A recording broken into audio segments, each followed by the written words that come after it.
Bystander intervention is when somebody who isn't directly involved in a problematic situation steps in to offer assistance.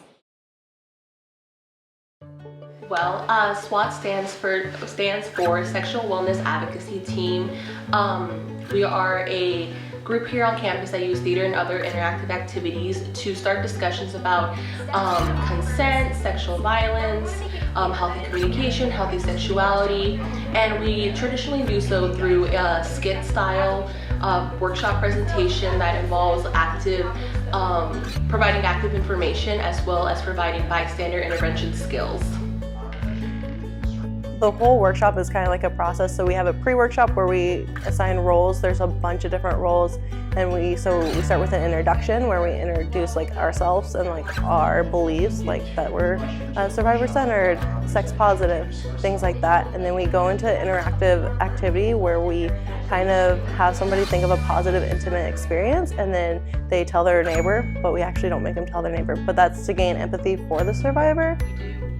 SWAT is a space where we start conversations, not so much as lecture, although like workshops, when you hear the word workshop, you think of someone's lecturing you, but in reality, it's like a space where we can provide information and then we can start having conversations around it, as well as provide very like useful resources from like the review sheets we do get, and people love the bystander intervention activity because it provides a space for people to actively practice intervening in situations that could be seen as problematic as a form of practice. That way, the first time you do it when you are intervening in real life, it isn't the first time you're actively doing it. So like everything through practice, we get better at understanding how to intervene as a bystander and how to really reflect on the pros and cons of that intervention style.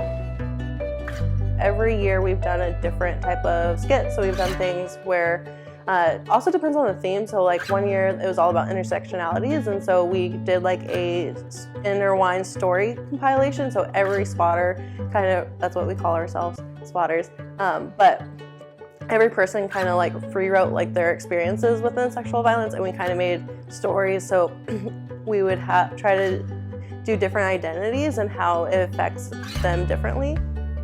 It would mean a lot to hear that people are kind of like marinating on these certain things that maybe the media is telling us and we inherently take for granted, you know, and I think that starts with like really small things, but then it turns into like much bigger actions.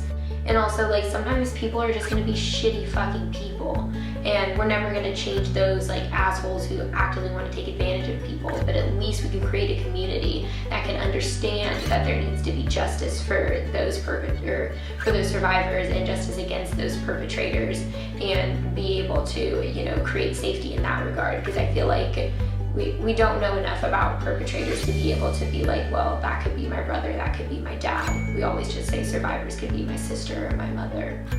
For me, saying I don't care was just never an option.